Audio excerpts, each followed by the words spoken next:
One morning, Gregor awoke from a restless sleep to find himself transformed into a giant insect on his bed. What would you do if you woke up and discovered you were an ugly, colossal bug with a swollen belly and tiny, stubby legs? It sounds absurd, doesn't it? And you might think, I'd never fall into such an illogical tragedy. But hold on, don't assume this fictional tale comes from a horror movie.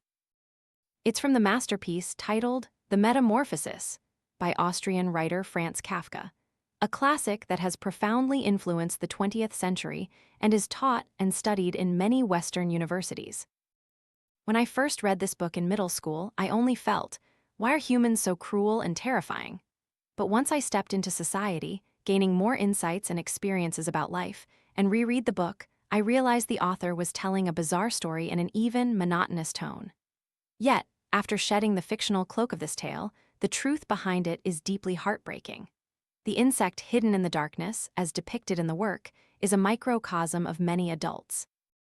This metamorphosis into a giant bug is no longer a fantasy, but the reality many of us have experienced and are currently enduring. People only care if you fly high, not if you're tired. Waking up before the sun, Gregor quickly brushed his teeth, washed his face, and rushed to catch the 5 a.m. train to be on time for work. Afterward, he had to run errands all over the place. Every day, he was almost exhausted from constant travel and switching between various modes of transport. He ate irregularly, slept insufficiently, and for him, this was a daily routine. For 5 years, Gregor lived such a life, no days off, no mistakes at work. Even when he discovered he had turned into a giant bug, his first reaction wasn't panic, nor was it to cry for help. How do I turn back into a human? He had only one thought: I cannot be late for work. Why did he think that? It's because the mindset of I can be tired, but I cannot collapse had long been deeply ingrained in him, like so many of us adults. In the morning, we rush through crowds to be on time for work. In the evening, we wearily jostle through traffic to return home. Each day, like a soulless machine, we spin endlessly for work. This isn't much different from what writer Milan Kundera once said: no initiative, no creativity, no freedom of action, only commands and rules. Every time he entered the company, Gregor wanted to shout at his boss, I want to quit.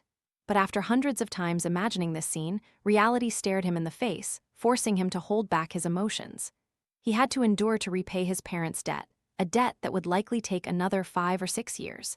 Ever since his father's business failed, he had voluntarily become the family's pillar. Everyone in the family depended on him, and he was the pride of his parents and sister. This pillar of the house could not, and dared not fall. In reality, many people in life are like this character. Every morning, they wake up with no way back, no escape. They just grit their teeth, bury their heads, and keep going. If they quit, where would the money come from for milk for their children's tuition? If they stop working, how would they pay their parents' medical bills? If they take time off, how would they pay off the car and house they're buying on installments? These are the pressures and responsibilities firmly fastened to the shoulders of an adult, and no matter how tired you are, you don't dare to stop. But Gregor's situation today was entirely different. His body was now too cumbersome. He no longer had nimble hands, instead, tiny legs constantly twitched chaotically. It took him 2 hours just to figure out how to roll off the bed. By then, it was past 8 o'clock, an hour past his start time. From outside, his father's voice echoed, someone from the company had arrived. In a workplace focused solely on productivity, where would kindness be found? It would surely be cold, unforgiving of any mistake. The person from the company came to check if Gregor was faking illness at home. But as soon as this person opened the door and saw Gregor transformed into a bug, they panicked, terrified, and ran off headfirst, abandoning Gregor's desperate pleas behind them. I'll get dressed immediately. I'll collect the samples and be on my way. I'm very loyal to my boss. My parents and sister need me. I need this job to pay off debts, and only this job offers me an escape. Please don't be too hard on me. However, his voice now was only the sound of an insect, which no one understood. Seeing the company representative scurry away in an instant, Gregor was utterly desperate. His despair was no different from that of 21st century employees today, who are dismissed by companies due to health issues. I once witnessed an employee who had worked for a company for 5 years, accumulating over 3,000 hours of overtime. This employee dedicated everything to the company, but upon being diagnosed with a serious illness, the company found every subtle way to let them go. There's a saying, people only care if you fly high, not if you're tired. Similarly, no one empathized with why Gregor had turned into a bug, and no one helped him find a solution. The truth is, people only care about their own interests. When we first step into society, we are all filled with aspirations and hopes, believing that through hard work, we'll quickly get promoted and earn much more money. But after struggling for a few years, we eventually have to admit one thing. Most of us are truly very ordinary, and the vast majority of jobs are for survival. Even if you try your best, you might achieve good results and a high salary for a short period.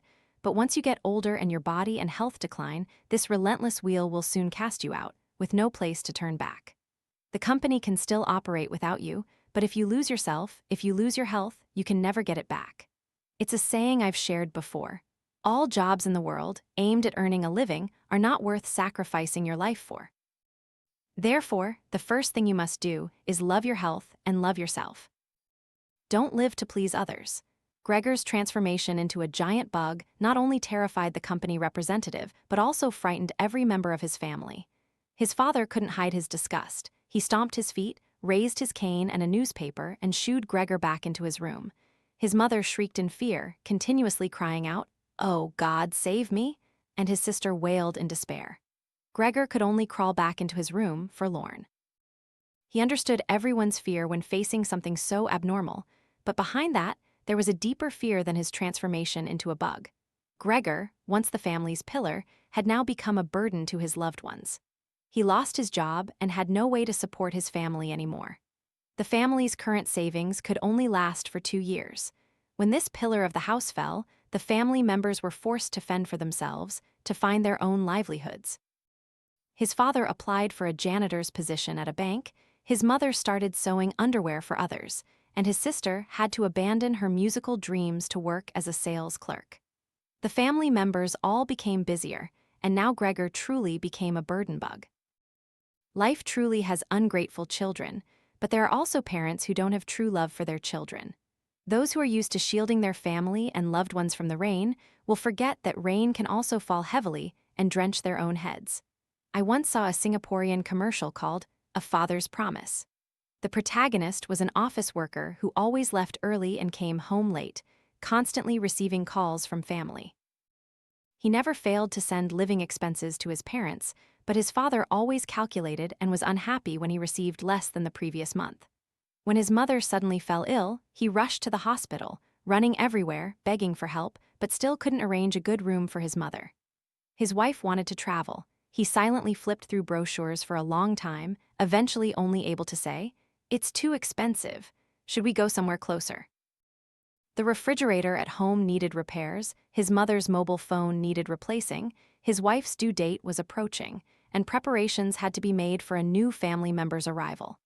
He worked very hard, but all he received was his father's dissatisfaction, his mother's silence, and his wife's disappointment. Finally, he had to make the painful confession, "I'm sorry, I can't give you the best. I haven't become the person you expected." From birth, it seems we have carried the expectations of too many people. Parents always hope we study hard, score high on exams, find a high-paying job to bring pride, and find a good life partner. The boss at work always expects us to work diligently, efficiently, and dedicate ourselves entirely to the company. Our lovers always hope we understand, empathize, and are readily available when they need us. The expectations of others are like heavy shackles binding us.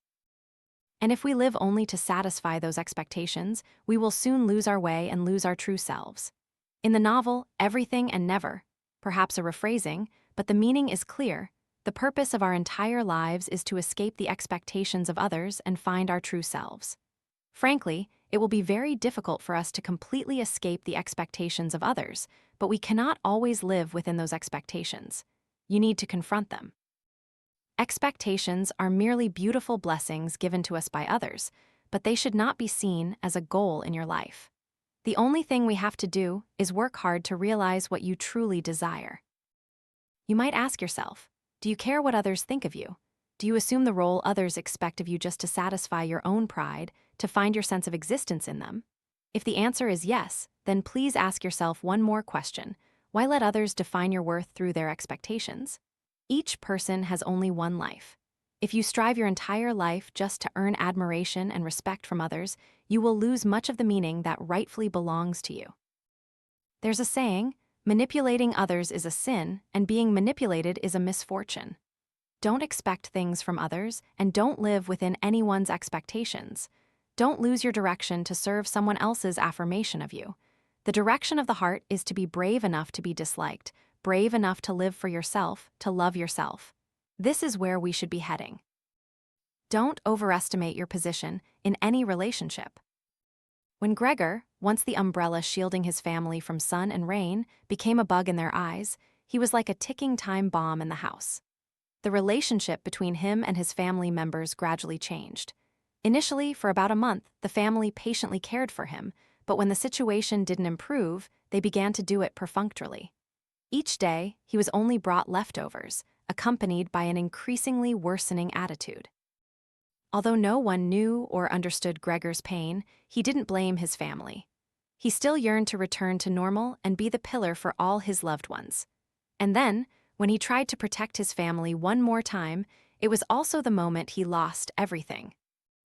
One day, the lodgers asked his sister to play the violin for them, but they listened while smoking, not truly engaged, and showed impatience, wanting her to stop. Gregor felt such pity for his sister that he painfully wriggled and tugged at her dress, intending to signal her to go to her room and play for herself. But unfortunately, he exposed himself in front of the lodgers. The lodgers showed disgust towards him and demanded to terminate their lease. At this point, the patience of all the family members reached its limit. His sister, who had once been the kindest to him, now, in anger and immense shame, locked him in his room. Before the door closed, Gregor saw his loved ones for the last time. His sister was hugging his father, and his mother was fast asleep. The three of them were calm and warm, as if he had never existed in that family. This scene nearly extinguished all of Gregor's last hopes of survival.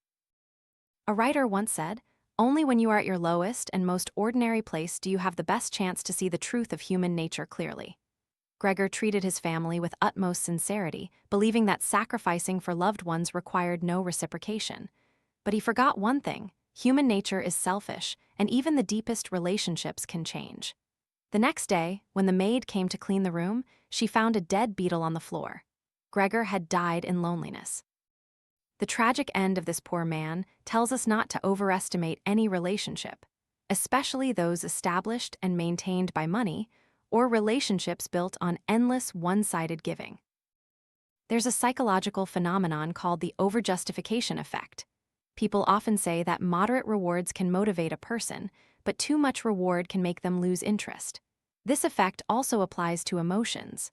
Appropriate giving is the necessary nutrient to maintain a relationship, but if you constantly try your best to treat someone well, one day your giving will become unnecessary. The author of The Courage to be Disliked said, "Love yourself. Don't give all your love, soul, and energy as a gift and waste it in unnecessary places and on people who disrespect you." Living in this society, each of us is the protagonist of our own life story. So please, don't try to be a hero in anyone else's play. Unhappiness comes from losing oneself. Gregor's misfortune was transforming into a bug, and even more unfortunate was that his life changed, but no one accepted him, even though he had once sacrificed himself completely. Why did such unhappiness befall such a dedicated person? Was it because the company was cruel, or because his loved ones were too cold? The truth is, the primary reason was that he had long abandoned himself. On the surface, Gregor had no other choice but to toil to pay off debts, but when he was young, full of vitality and potential, he lost the courage to find a more reasonable, effective job to pay off debts, and he didn't know how to find joy in the cracks of his working, debt-ridden life. As the author of the work said, "The fear of losing one's job ruins one's character." Life is like that. This kind of life sounds stable, but in his busy, arduous work, Gregor lost his freedom because he didn't dare. He turned his own life into a prison. As for his family, despite their difficulties, they were not truly destitute. Everyone was still capable of earning money, even when they were in debt.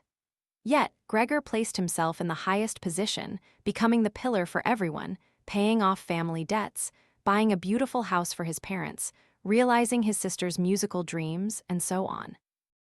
All these things went beyond what family members should pay for each other, and instead led his loved ones to develop habits of expecting, depending, relying, and exploiting him under the guise of family. When you make the needs of others the focus of your life, your worth will always be based on the demands and evaluations of others.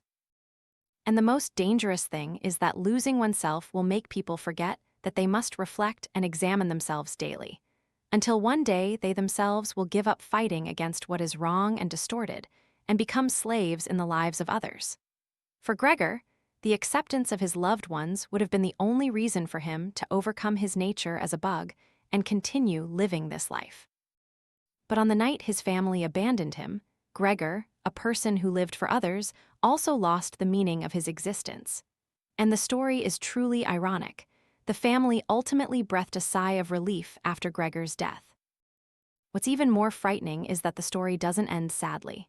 After losing their son, Gregor's parents continued to place their hopes for the future on his sister. Looking at his sister, now young and vibrant, I suddenly had a thought. What if one day she too becomes a giant butterfly, only to have her wings broken? If she, like her brother, always lives by the expectations of others and only tries to please her parents' wishes? In reality, though we may not turn into bugs, many of us are not much different from Gregor. We always live to satisfy others. Transformation might have been a punishment for Gregor, but it is also a warning to all of us. Recognize those who take your actions for granted. The meaning of our existence is not to become the person others need. Our struggles, our contributions, the things we give should not be taken for granted. The most important thing is for your values to create and shape a life that belongs to you. Think of others, but also live for yourself. This is your strongest armor in life. And remember, throughout this life, we are not our parents' regrets, nor our children's servants, nor anyone else's shadow. For everyone, the most important thing in life is to face your true self. When you start living authentically, your life will become more confident and free. As the famous writer Jung once said, we once yearned for the world's recognition, but in the end, we realized this world is our own, unrelated to others. May you and I both live true to our own light, bravely stepping forward to meet the better version of ourselves.